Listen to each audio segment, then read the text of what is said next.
Good morning, and on behalf of the Oklahoma Department of Career and Technology Education and our State Director, Dr. Marcy Mack, welcome to our virtual OEIP Professional Development Series. I'm Kara Pattison, and I'm a Regional Coordinator at the Oklahoma Department of Career Tech. As regional coordinators, we serve as liaisons between the state agency and school administrators across Oklahoma. At this time, I would like to introduce our OEIP team members. First up is Gina Hubbard, our Educational Partnerships and Customized Services Division Manager. Regional coordinators with us today include Karen Talbot, Whitney Blaylock, Delbo Leach, and Patrick Clannon. In addition, I see my fellow regional coordinators, Lori Broyles, Lori Loffer, and Justin Seiler on here today. If this is your first OEIP experience, we welcome you. This year, for the first time, we are offering the OEIP experience monthly for 1-hour sessions throughout the 2020-2021 school year. This is our 6th OEIP this year, and if you've missed out on the previous virtual OEIP sessions, please visit our OEIP YouTube station. Whitney is going to pull up a video for us. Okay, this link pasted in the chat contains recordings of past sessions. Our goal is to provide insight for educators to better understand what industry needs are in Oklahoma in hopes of preparing their students to develop a career pathway towards personal success. And speaking of classrooms, I see we have the Fort Supply Bulldogs on here with us today. Welcome. Before introducing our presenters today, we would like to say a special thank you to our sponsors that have supported the OEIP effort this year. These sponsors are now listed on your screen and include Tech Labs, Stava Building Corporation, the Oklahoma Manufacturing Alliance, the Oklahoma Aeronautics Commission, Central Staffing, the Associated General Contractors of Oklahoma, and the Oklahoma Business Roundtable.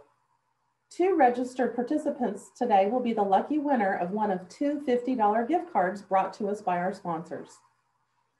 And now let's get started with today's OEIP.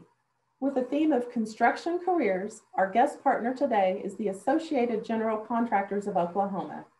This short video gives a fantastic overview of the good that AGCOK does.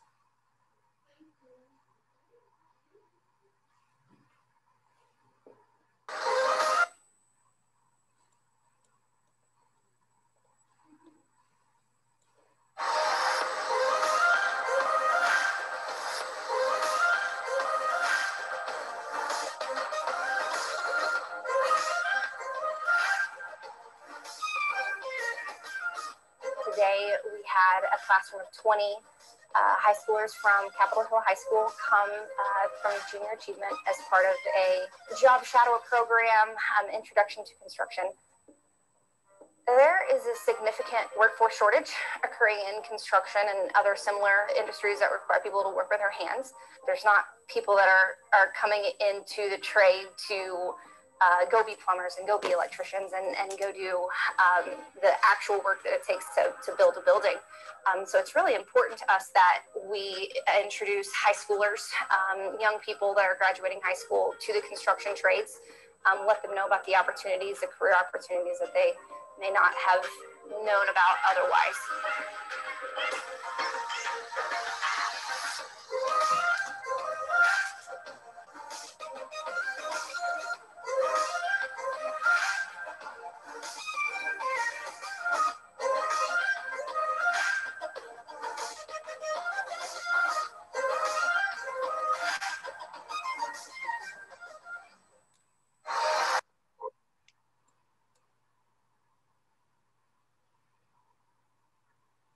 AGCOK will present today and also brought in 2 construction industry guest speakers, Luann Smith, the Vice President of Stava Building Corporation, and Whitney Hill, owner of Central Staffing, and we're excited to have them today.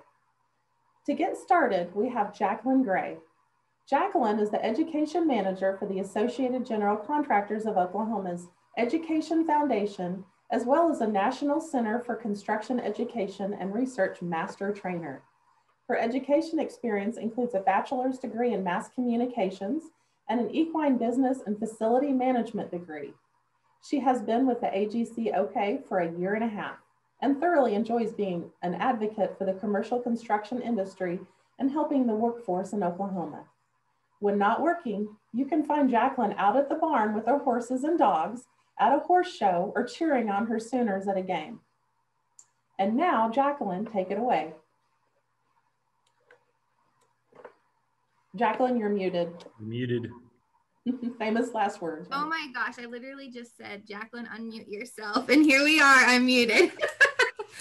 Hi, good morning. Like she said, I'm Jacqueline Gray. It's a true honor to be here. I know I speak for my Workforce Development Committee at the Associated General of Contractors.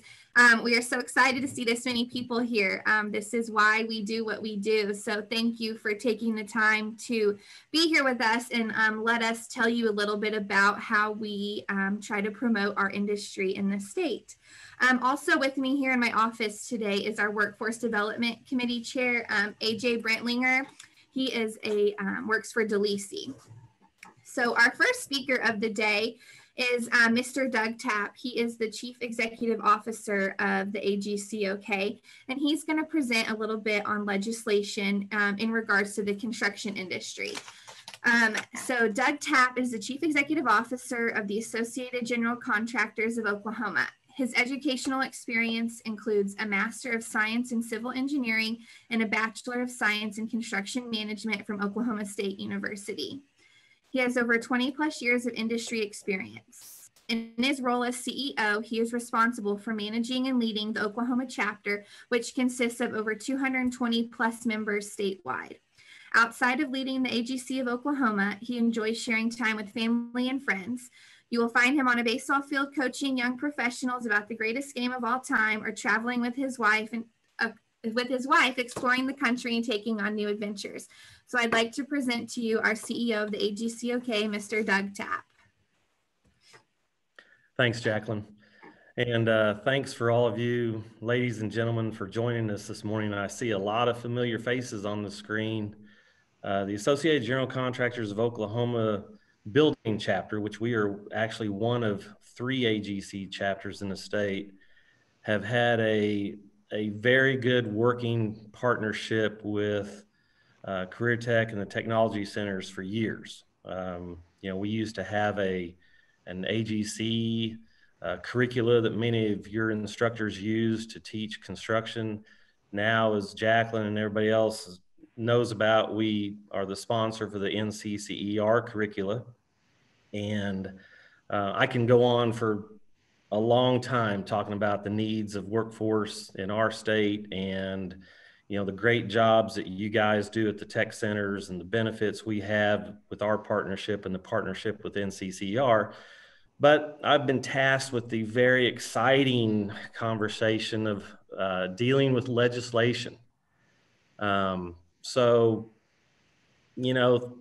I was in the construction career for years, and hearing about legislation and hearing about things that dealt with either our businesses, our industry, always was in the peripheral vision, right? It was a government cloud, a legislative cloud. But as the executive director and now the CEO of the chapter, it dawned on me real quick that there are a lot of things that go on at 23rd and Lincoln and also at a national level that not only affect us, our businesses, our members, but also for sure you guys at the tech centers, your curricula, your financial models, et cetera.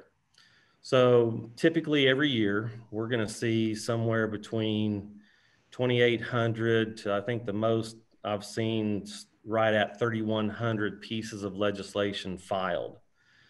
And what our hired lobbyist does is he uses a program with keyword searches that will pare that down to, I think this year we had about 70 bills we were watching on our list. At the most, I think last year we had about 105. And we're targeting things that for sure affect our members and our member companies, but also, we're kind of paying attention to what they're doing with, especially you guys and gals at the tech centers, the funding models, et cetera. And we're going to weigh in and help as much as we can to make sure, career tech supported, our high school programs that are seeming to come back, are supported. In fact, I've been watching a Senate committee this morning, and it's a weird little piece of legislation, but it could have a real negative impact, not only on our industry, but any of your tech centers are teaching mechanical trades. It could do damage to your program. It's kind of a bill that, for lack of better terms, is going to kind of water down the apprenticeship training and hours, and it's not good. It's not good for the industry. It's not good for the programs out there that are teaching the mechanical part of our industry. So we're kind of curious, see where it's going to go. And so, yeah, it's HB 2007. I've got a question in there. What bill is it? Right now, it's sitting in Senator Lee Wright's committee. It's up for hearing today. We have been working on it. Plumbing and Heating Contractors Association's been working on it. Didn't think it was going to go anywhere initially, but all of a sudden it got some horsepower behind it. So it's something to be aware of. But every year we're going through things, and if you haven't spent some time and listened to a committee hearing on the Senate or House side, or some Senate or House floor videos and procedures, you ought to do that. It's kind of eye-opening in a couple of different ways. It's eye-opening that they start out with almost 3,000 pieces of legislation, and at the end of the day, at the end of the session, they actually do a pretty good job of getting down to the bills that are important and the bills that are beneficial to the state for the most part. But it's really kind of amazing also what kind of bills get filed out there and what kind of bills take their time and energy and get discussed. And I'll caution you that if you do listen to some, there might be times that they might try your patience, because you're sitting there thinking, why in the world do we have all of our legislators talking about this issue that, it's in my opinion is a non-issue, but at some place, somebody thought it was important to put it in black and white. So we have that one we're watching. We have a bill that we ran this year to help our construction managers out quite a bit. We're also watching a bill that's HB 1661 that does some detriment to our industry and our kind of ways of doing business out there. So, it's a process. It's a necessary process. It doesn't always make everybody happy at the end of the day, I found, but I had early on, I used to get pretty angry about some stuff, and I had a wise previous senator from Edmond who was our lobbyist at the time. He'd just say, you need to settle down. I said, well, but he told us yesterday that he was going to support the bill, and now today he voted against it, blah, blah, blah, blah. He goes, look, what you got to remember out there is they might be your enemy today, but they're going to be your friend tomorrow. And they might be your friend today, and they're going to flip and, be on the other side tomorrow. And it's a juggling act. And so it's been an interesting part of this job description. It's, like I said, from that civil engineering degree until 12 years ago, I never had to deal with it. It was just out there as something you always heard about. And didn't have to dig into. But with this job, it's full center from first Monday of February to last Friday in May until they go off for the summer. So I would entertain any kind of questions you've got. I'm going to leave all the the workforce development and the workforce need up to Whitney and Luann and Jacqueline, because like I said, I could spend a lot of time telling you guys and gals about the needs out there and what we're doing to try to help solve those needs. So with that, Kara, if anybody's got any questions, I would certainly entertain trying to answer anything. And if you are too shy to ask in person, you can put it in the chat too, if you'd like. Okay, well, you can always ask later if you think of it. So I'll hand it back to Jacqueline for our next speaker. All right, thank you, Doug. And at any time that you guys down the road might have a question about something, or you see something that might affect you directly, or you think it might, like I said, Carol will share my contact information. We're here for you guys at any time. Email, call us. We would be more than happy to explain anything or provide any feedback that you might need. So our next speaker, super excited that she is here today. It is Miss Luann Smith, the Vice President of Stava Building Corporation, located in Tulsa, Oklahoma. Luann Smith serves as the Vice President of Stava Building Corporation, a locally owned and operated commercial construction service provider in Tulsa. She attended Oklahoma State University, where she earned a degree in marketing and business administration. Her first job out of college was working for a local general contractor. Luann said the various career roles she has held in construction over the past 20 years has helped her prepare for her owning a company in this industry. Her husband, Jason, recently retired after a 25-year career in law enforcement. They have 2 children, Taylor and Adeline. Taylor and his wife reside in Tulsa, and Adeline is currently a student at Pitt State University. They enjoyed their empty nest by spending time at their lake cabin or boating around Lake Tenkiller. And without any further ado, Miss Luann Smith.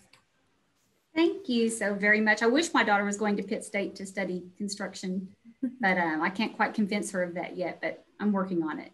Before I talk about the future of construction and what we're looking for, I'm going to spend just 2 seconds talking about the past. My dad was in construction. He was a superintendent for a large national construction firm, and he worked there for many years. And then when he quit, after he was probably in his early 50s, he went back to the career that he learned from the very beginning, which was welding. That's how he started his career. That's what led him into being a construction superintendent. And that's how he finished his career until the day he passed when he was 90 years old. So never, ever did I think that that was going to be my career path. That's not something that my dad pushed. I grew up, I always wanted to be a businesswoman. Now, I had no idea what that meant exactly. I just thought I'd probably be able to wear some nice clothes and fly on a plane. That sounded wonderful at the time, not so great now, but I mean, come on guys, I was from a small town, and that sounded absolutely fabulous. But if you want to fast forward a couple of years, I was now officially an adult. I didn't know what I wanted to do with my career path. Went to a very local small meet and greet at a local chamber, and I started visiting with a gentleman who had recently opened up a construction company. I mentioned something about my dad being in construction. We chatted for a while, and he offered me a job. Sounded like I was going to be able to be a businesswoman. I still didn't know what that meant, but I thought that sounded absolutely wonderful. 25 years later, I'm still in the industry, and I've loved every second of it. If you think back over the past 25 years, what all has changed, it's absolutely incredible. When I first started, we didn't have cell phones or even computers in our offices, and I can't even imagine, but there's a couple things that haven't changed in the last 2 decades that I've been involved, and that's the need for skilled labor and the need for construction superintendents. I mean, it's what we've heard for many years now, and I keep thinking it's going to change, but with maybe the help of all of you and the help of Doug, we can get that change moving forward. You know, our construction superintendents, and I don't know if kids growing up, they hear this enough, but they are the #1 most important person on each of our job sites. I mean, you know, they're the boss. They're the ones that take that set of plans. They can make a schedule to coordinate every single trade activity on an entire project and put that in sequential order. And, you know, and oh, by the way, you have to do it in a specific time frame that somebody else is setting for you. It's a career like no other. But it really is, they're like the bosses of our industry. You know, once a project begins, the superintendent's the one that has the most interaction with our owners. They're the reason that we get to be out there for the second time on a project, is because of the impression that they have made. They become the face of your company. So the role of the superintendent, it's really more important than any other person that you can hire in a construction company, because they're the ones that make the profit. If you don't have a profit, your company is not going to make it. So I just can't stress enough how important that position is. If you're going to operate perfectly and get the jobs in the door and everything else goes wonderful, but you have a superintendent that doesn't perform, it really makes the rest of it not seem that important. So some interesting facts about a construction superintendent that it's alarming, really. You know, 1/3 of the construction superintendents that we have right now will be retired in 3 years, 1/3 of all of them. And by 2026, I read something that said half of all of our construction superintendents are going to be retired. So they're retiring faster than we can get them within our companies. And it's staggering and it's crazy, and it's something that has to change. You know, I read also that the average construction superintendent is 50 years old. I don't know where all those spring chickens are, but I haven't worked with a construction superintendent that's young. Most of them are a little older than 50 years old. You know, this is a career that, if you're looking at averages, I think our national average, Doug, help me on this, I want to say it's over $85,000 a year. That's a wonderful career.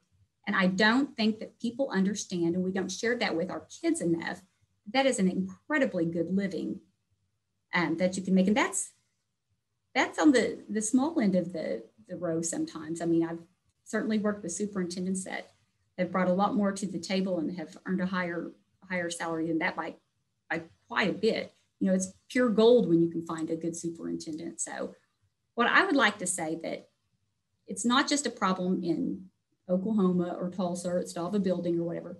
It's a problem that we're having all throughout the United States, finding that next pipeline of students. So this is what Lou Ann Smith thinks that the shortage is from. I think that we live in a world that instant gratification is what people want, and becoming a superintendent is not easy. It's a process. It's not instant. There's not a level of education that creates a superintendent. I mean, you can go to school to learn a trade. You can go to school to become a project manager or an engineer, but there's not a lot of construction superintendent schools. There's just not some. But I feel like what your students are doing right now is a wonderful first step to get them on that career path. But step 2 is something that it's not taught in a classroom, but I think it can be introduced in a classroom. And they're just skills that they're going to have to learn on a job site over a span of time. I don't think you can understand the responsibilities of a superintendent until you're immersed in that job site for a while. So one thing that I would love to see educators do is share the opportunity of what this career path means, and let them know, you know, if you're thinking about time frame, look at 3 to 10 years, you know, that you can become a superintendent with some education in your systems, in your career tech systems, and then some education on the project site. 3 to 10 years passes by in the blink of an eye, but introducing that role to them more so out of not specifically a specific trade, but the construction industry as a whole. So if I were going to share some tips on becoming a superintendent and what the educators might need to share with this next generation of students that we need, needed. Tell the kids to talk to their employers or their future employers. Tell us that you want to be on a path to become a superintendent. Start paving that pathway now. I think as adults, we realize it, that the younger generation might not. If you don't ask for something, you're typically not going to receive it. So ask to be put on a project where you can assist a superintendent. Tell employers that this is what you want your pathway to begin. And we will jump all over it because we are needing superintendents so incredibly badly. Number two, learn how to teach kids to interpret plans and specifications. And I know that sounds like something like, well, of course you would do that, but superintendents don't have to know exactly how to perform each and every trade that's on their project, but they do need to know enough, be able to look at somebody else's work and understand if it's right or not. That comes with time, but educators, if we can start that process out in some of your classes, that would be wonderful. And looking at it from a different perspective. If kids are learning how to plumb, perfect, that's wonderful. Do they understand to set plans well enough to know what comes before and after their trade has to be put in place on a project? Studying the basics of electricity. I'm not sure what exactly the classes are called, but that's wonderful. But students, if they could understand how their work affects other trades. And remember, educators, we're not just talking about teaching kids to read plans that they can hold in their hands. They also are superintendents, they have computers and handheld devices. So there might be some integration between your computer classes or your IT classes and some of your construction-based programs. Number three, and this is not as important as knowing the field of construction or understanding, but our construction superintendents and everybody in every field needs to know soft skills. Soft skills, it doesn't have anything to do with your education or your training. It's people skills, it's communication skills, it's social skills, and it's absolutely vital to the success of any of our projects. A superintendent is not simply a laborer that oversees other laborers. They are professionals, and these professionals have to have soft skills. It's just vital to each of our projects. A superintendent, a tradesman, anyone, I think they can have absolutely stellar results on a project.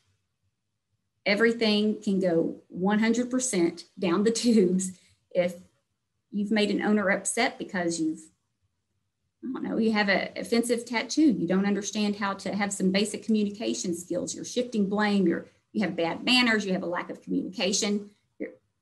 You're cursing on the project site. This seems like such common sense to the majority of adults, but that's not what students can see in their day-to-day lives.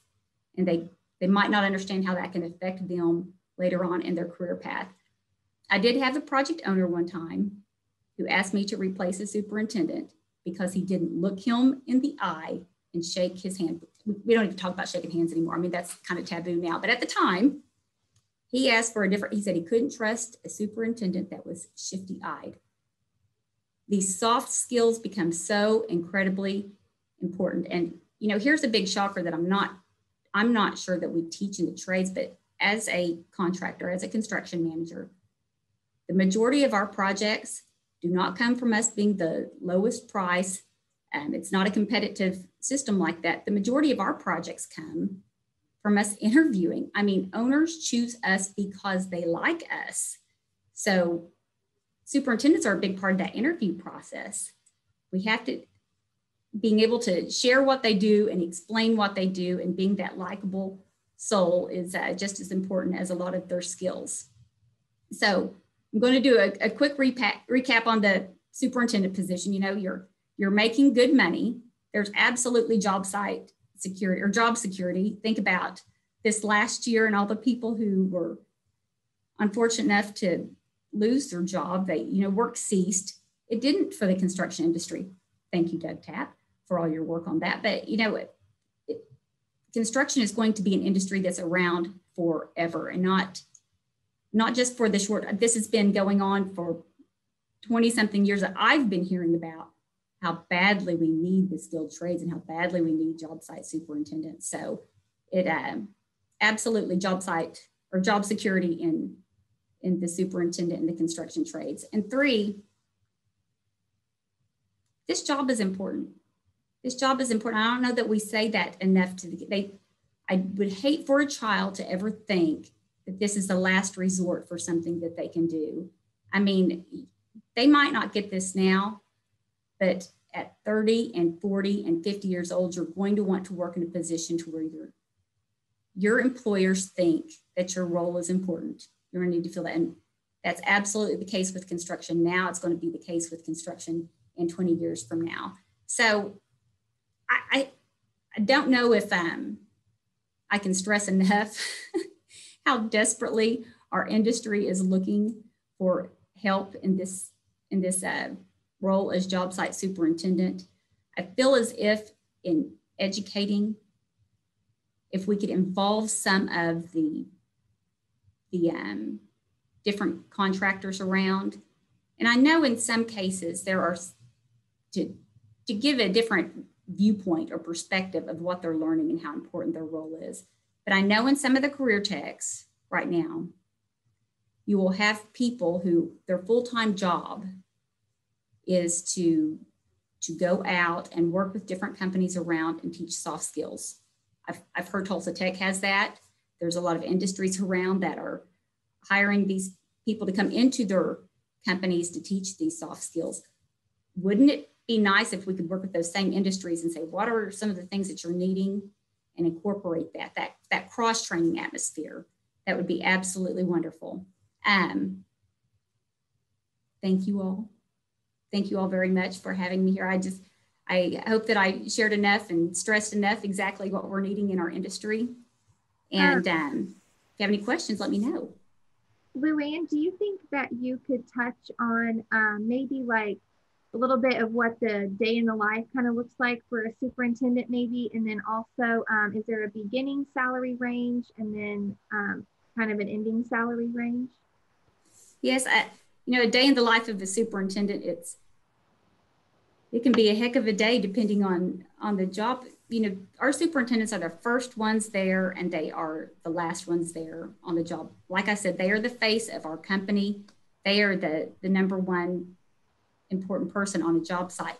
They help coordinate all the trades. There's all the different trades that go into a job. They have to be able to look at a set of plans, understand the methodology and the scheduling aspect of these projects, put together a schedule that they might not even have managed the time to begin with or said the time frame of a project. Then managing each of those trades. They interact with our owners, they interact with all the subcontractors, they do all the coordination on the project, they set the tempo, they set the pace, they set the attitude on each of our projects, which is incredibly important. I read that national average of a construction superintendent earlier. It was 85,000+ is what the national average is. Superintendents can make a lot more money than that. I mean, I think that's just the average of where they are. And that's an average depending on whether you have 3 years of experience or, 10 years of experience. They are finding a good superintendent these days.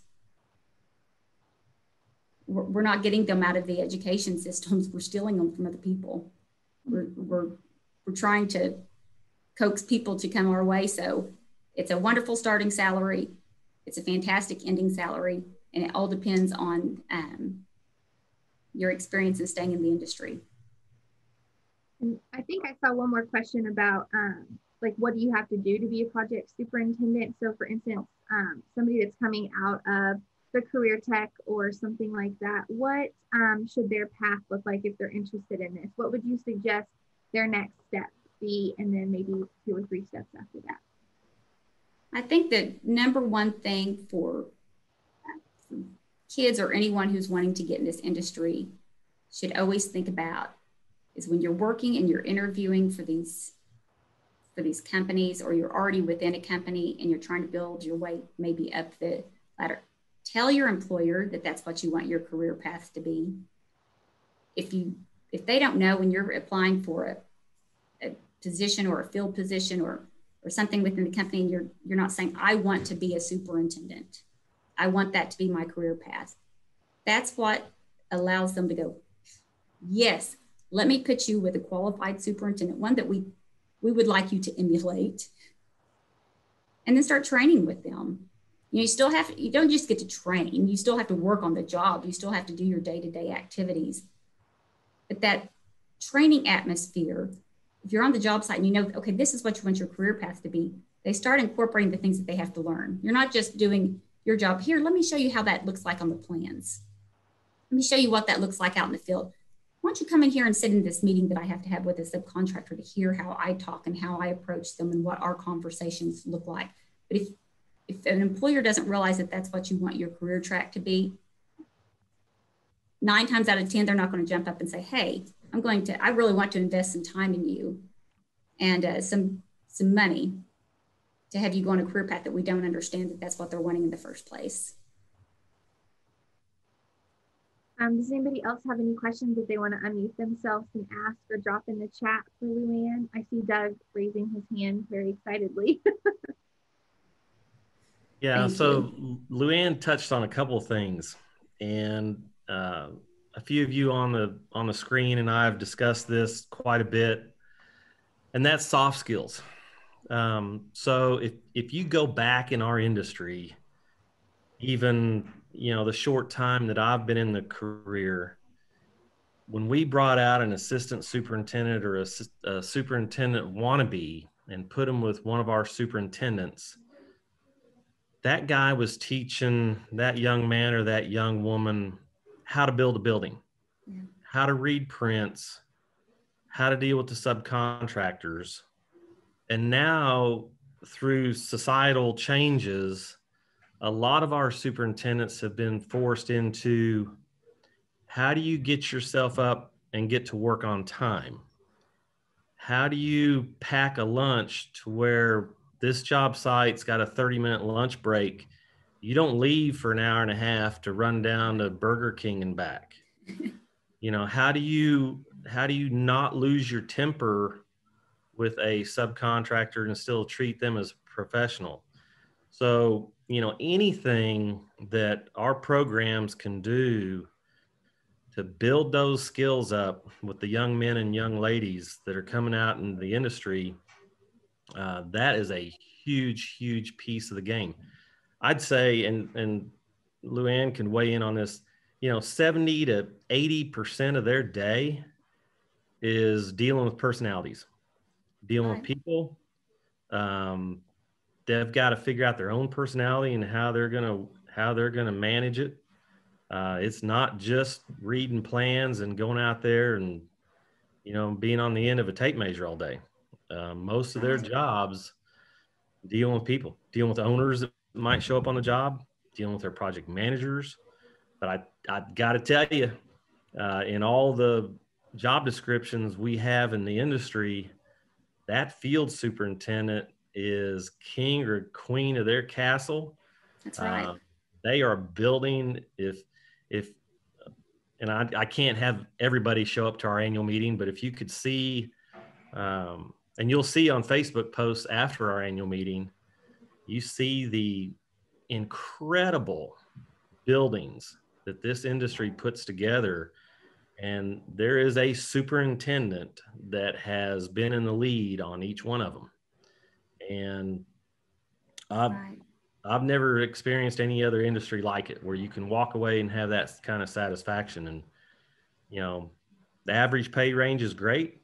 And I can tell you the top guns are way north of 6 figures. They've got a truck, they've got a gas card, they've got full benefits, and they've got a career for as long as they want it. So that's right. No, yeah. Doug, you're absolutely right. And I think a lot of that has to do with the changing of the industry and how contractors are selected. Years ago, it was who had the lowest number. That person, that's how they were awarded. Well, it's not. Your projects aren't awarded like that anymore. And that's not what owners want. They don't want to pick the cheapest person that has the absolutely cheapest subcontractors in every field. They want someone that they enjoy to work with. that they like, that they can talk with, that they can communicate with. And the superintendent's the number one personality that they're looking with, how they can communicate. No. And I've seen some questions here. Doug, could you touch on maybe what percentage of general contractors and superintendents are female? Yes. Right now, nationally, I think the last study that I saw, and this is all the way through the trades, through, you know, management positions. I think we're hovering right under about 10 or 11% female workers. There has been a huge national push here in the last, oh gosh, probably 5 or 6 years to increase the diversity on the job sites. And certainly the female workforce is a target there. There's lots of training to our incumbent workers on, hey, you know, you guys have been out there on the job, and here comes, you know, a new female carpenter or welder or something.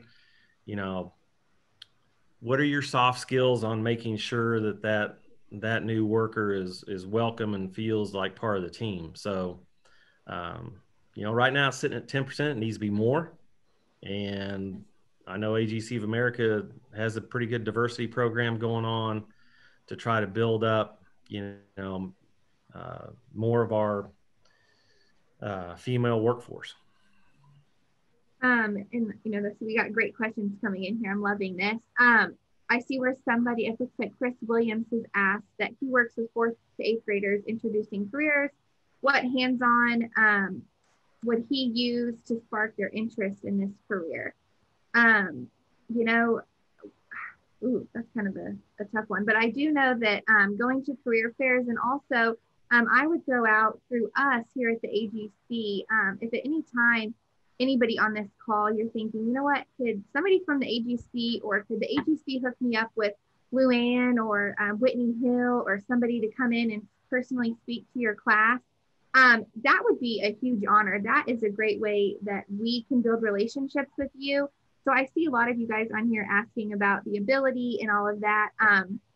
That's something that would be an honor for us to get to come in and speak to your students and talk to them more one-on-one, you know, about the industry as well. I know that we've got a few questions rolling in, and I've saved some of these to come back and answer. But before we move on to Whitney, so we can stick to our agenda, is there any other last-minute questions that we could address in the chat? Nope. All right.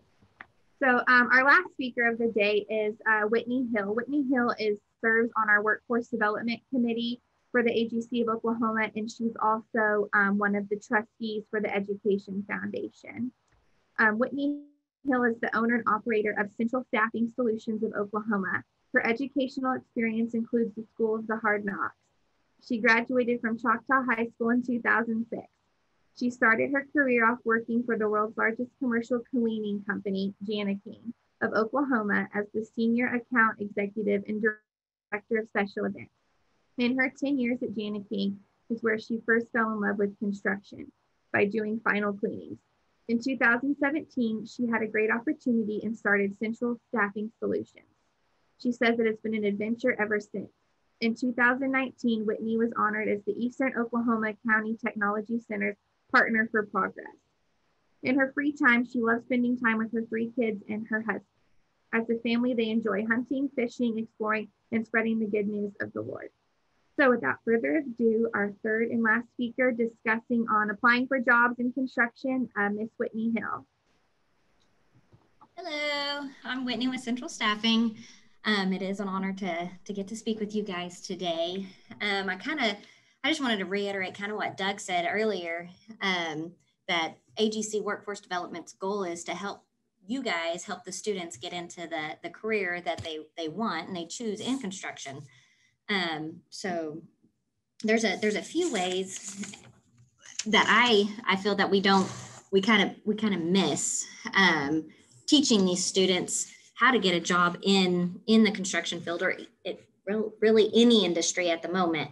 The resumes are huge because companies, especially now since the pandemic, that's their first line of action. They're going to look at resumes and they're going to see them. And if it's not detail oriented, if they don't have exactly what they can do, what kind of soft skills they have, what they've been trained in, all the details that sells themselves, they're going to get looked right over, because then they're going to come right to the resume that does have the details. What I've kind of been seeing is they're applying for a lot of these jobs in the construction field, but they're not changing their resume, or they're not putting details on it. And so they're not getting through to actually even get an interview.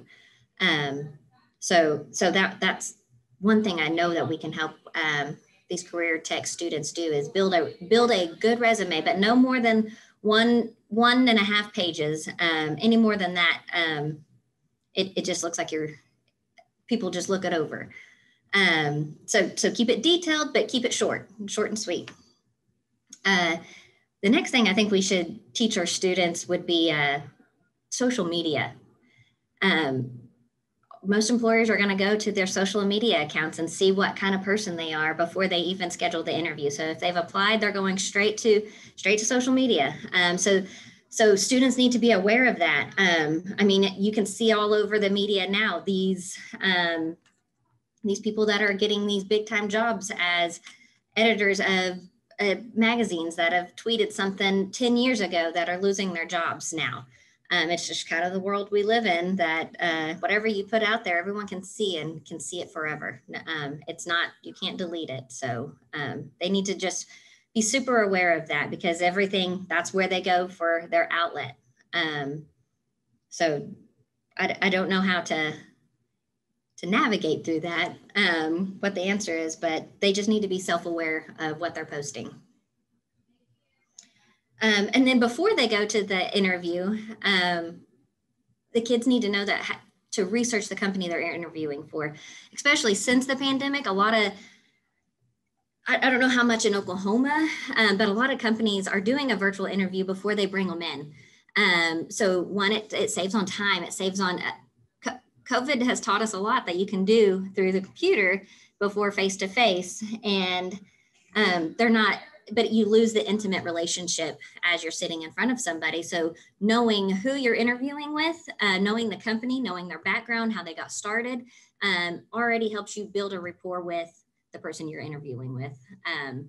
So before they go on interviews, that they need to be taught to do the research on the company that they're interviewing for.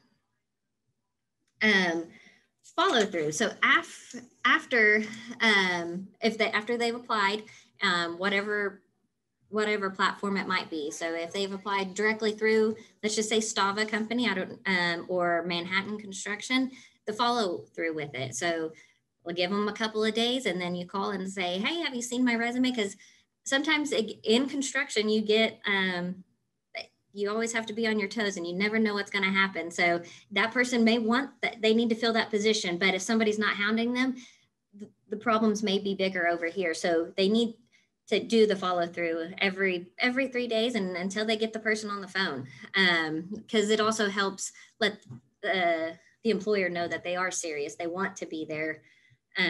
But if they're not pursuing it, they're going to go on to the next person.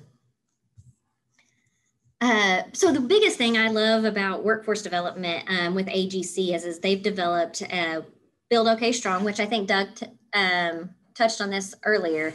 And it's going to help the career tech teachers so much, even counselors. Everything is on there, all the way down to every position that is in construction, from HR to the superintendents, to the general laborers, to the electricians, to the apprentices, the journeymen, their price range, the average price, what the job entails, how to get the education, where you can go get the education in Oklahoma, all kinds of extra avenues to help build their career. So Build OK Strong needs to be an app before they graduate from your career techs that they need to be downloaded. They need to know how to navigate through it. There are going to be jobs that are going to be posted on there, and they can help you build your resume on Build OK Strong.